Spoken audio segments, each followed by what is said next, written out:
ह्रीं श्रीं गणानां त्वा गणपतिं हवामहे कविं कवीनामुपमश्रावस्तमं ज्येष्ठराजं ब्रह्माणां ब्रह्मणस्पत आनः शृण्वन्नोतिभिः सीदसादनम् ॐ श्रीमहागणाधिपतये नमः. My salutations to my dear Ganapati. Namaskar. My name is Vijay Jyotish. Welcome to Season 1, which is on Astrology Meets Science. In this season, we will explore common misconceptions, misunderstandings, and objections about astrology and examine if these objections do indeed have some merit. The most popular claim used to debunk astrology is that the planets and stars, which are millions of miles away, cannot possibly influence human lives on planet Earth. But before addressing this claim, I will start by setting some important and helpful context for this claim and provide a much-needed introduction to Vedic astrology. But if you'd much rather skip straight to my answer, then you can use the timestamps provided in the description right below this video. Many people have relied on this claim that distant planets and stars cannot influence human life in order to quickly and incorrectly conclude that astrology is a pseudoscience. Although they agree that astrology relies on real and scientific astronomical data, they claim that the predictions themselves do not have any basis in rationality. Some even believe that predictions are simply fake and at best vague nonsense written cleverly in a manner that can be used by the astrologer to claim success regardless of the outcome. Some escalate the charge by claiming quite boldly that astrology is fraud and a scam to cheat gullible people. And then you have some folks who are so fervently and extremely opposed to astrology that even the most vile abuses seem quite appropriate to demean and deride both astrology and astrologers. There are perhaps multiple reasons for this. This is in part because most are yet unaware of the power, value, and validity of this ancient holy knowledge of Vedic astrology. For some, difficult and unfruitful experiences with astrologers and astrology have perhaps negatively shaped their perspective about it. But for the vast majority of people, they find it difficult to accept astrology because it verily threatens their ego and their entire worldview. In general, humans are highly emotional beings who don't do very well with facts or truths that challenge their current worldview. Some are in fact so sensitive that they will even attack you, to put it lightly, for daring to speak an alternate view. But I find that a vast majority of these people are not even interested in the facts or truth. They would much prefer to tightly embrace any falsehood that reinforces existing beliefs and keeps them in the safe, comforting harbor of the known. The mind and the ego in such people will never allow itself to be proved wrong under any circumstances.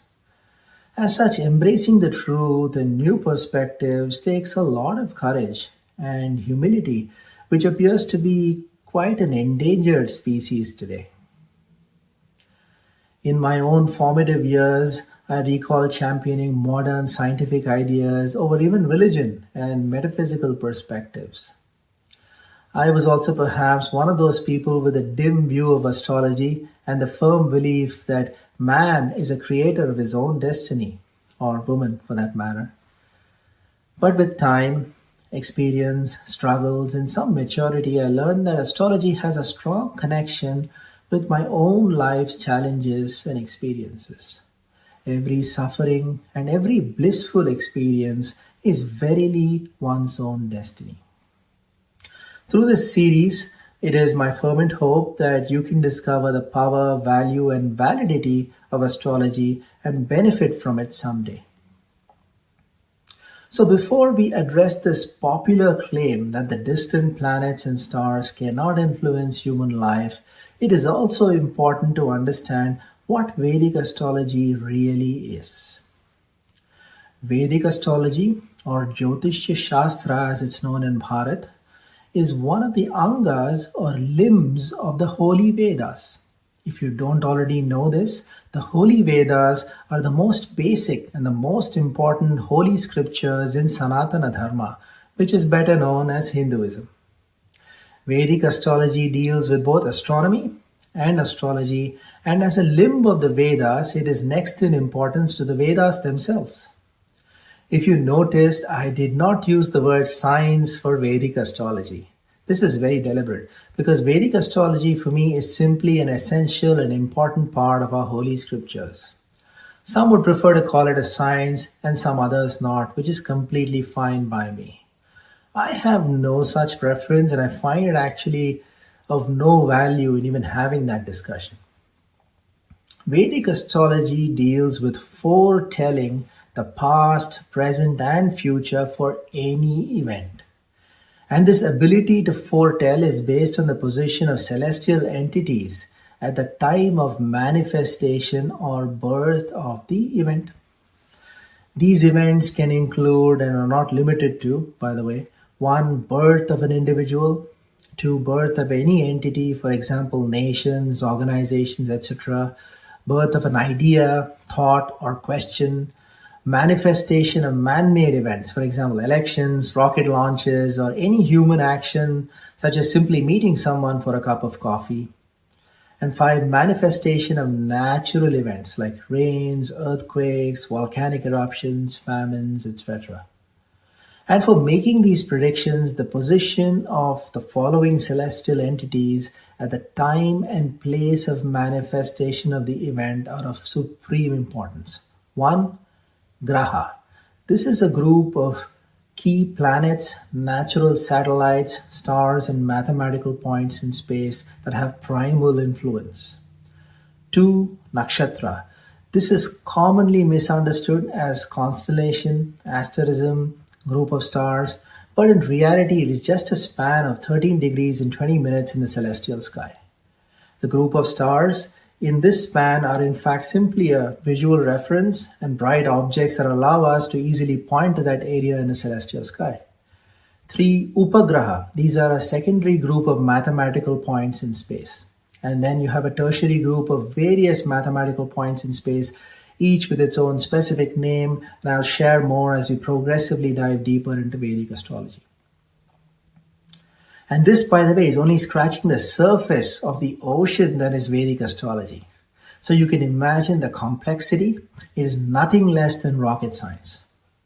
So all this said and done, the key question still unanswered is, how can these celestial entities like planets, stars, and mathematical points in space influence events on Earth? I thank you for your patience, but it was really necessary to set the context before answering this question. Actually, this seems irreconcilable to even the most willing and faithful believer of astrology. And you'd be surprised and perhaps even confused to hear that as an astrologer, even I agree that it is stupid to think that these distant objects can influence human life. The answer, however, is quite simple.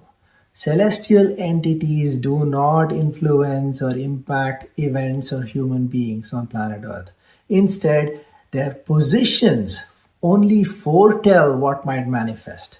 This is a very simple but extremely important distinction for you to understand about astrology.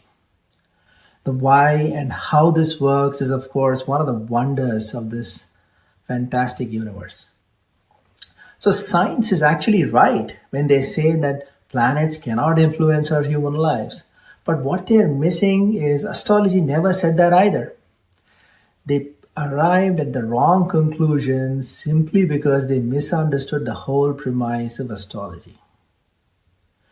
I hope this was valuable to you. As always, thank you for your time today. If you're curious to see what's coming next, you'll find the details to all the upcoming episodes in the description right below this video.